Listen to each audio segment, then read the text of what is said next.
Hello, we are studying lesson 6 again, and today is Tuesday, the executive judgment. Yesterday we talked about the sentencing phase of the guilty and how the New Jerusalem, after 1,000 years, comes down to earth again and is planted on a great plain where the Mount of Olives was, but it takes up much more space than that. And it's interesting how it is described here in Revelation 20, verse 9, 11, and 12. And John is given a view of different, it's like he has many screens he's looking at. And we're going to go to verse 11 and 12, and then we'll come back to verse 9, because I think it sets it up really nicely as John is looking at the different screens or pictures that God is showing him. But it says that he sees a great white throne, and he sees him that sat on it, and the dead all stand before God, small and great, and books are opened. The record books of heaven are open, and the dead are judged out of it, and the sea and the earth gave up the dead. You see, they are raised from the dead. This is called the second resurrection, and they stand before God now, alive again, and the city of God is there. And the saints are there. And then it says, let's go back to verse 9 now. Remember, Satan was unemployed for 1,000 years. Now, the devil and all of the fallen angels are super employed. All of the wicked, all of the unsaved, millions, are standing on the earth before God. And they've listened to him instead of committing to Christ when they were alive before. And now they listen to him again. And it says they went up on the breadth of the earth and compassed the camp of the saints about and the beloved city. They form a vast army of humanity, and Satan is at the head, and they want to capture the city. Before they get to the city, what happens? Now we're in question B. How is judgment executed? They have demonstrated their rebellion is still in their heart. The hatred is still in their heart. Hatred against God. And they're listening to the enemy, the adversary, and attacking the city of God. Fire comes down from heaven, and it says they are tormented day and night forever. And in Isaiah, it describes this fire that envelops the earth, and even the rocks are melted. If we look at 2 Peter 3:10 and Malachi 4:1, the elements, all the metals, everything is melted. Everything is one big molten mass.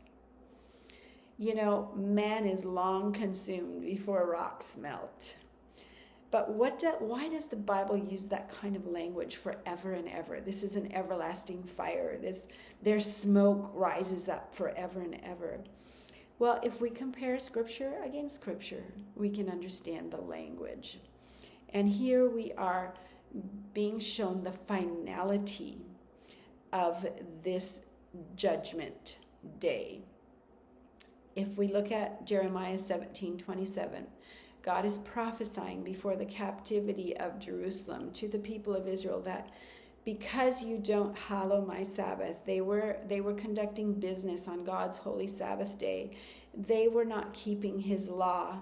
They were into idolatry and so many things that were against God's will, that he had been so patient with them.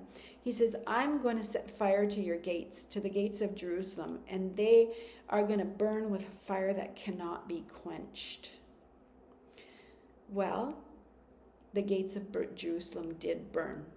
They burned until they were completely burned up, and the gates were gone. So the result of that fire is forever. But the fire is no longer there. It speaks of the finality of the judgment. And that Jerusalem of God of old is not going to be restored. It's not the capital of God. It's the new Jerusalem that is free and that is from above. There's another verse we can look to compare the language in Jude 1:7. And it talks here about Sodom and Gomorrah. Remember, those cities were so wicked. They were destroyed by God with fire from heaven. And it says that they suffered the vengeance of eternal fire. Well, if you go to Israel today, you can visit Sodom and Gomorrah. And those walls are walls. They're still standing, but they're ash. You touch them and it's just ash. It just crumbles. And the sulfur balls are in there that God rained down from heaven to destroy the city. So there's no more fire there.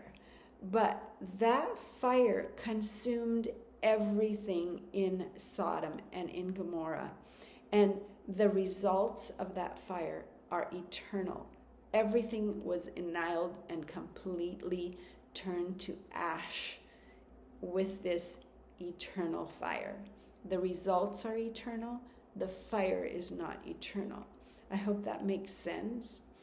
Our God does not take pleasure in roasting human beings or devils, but he is a God of justice.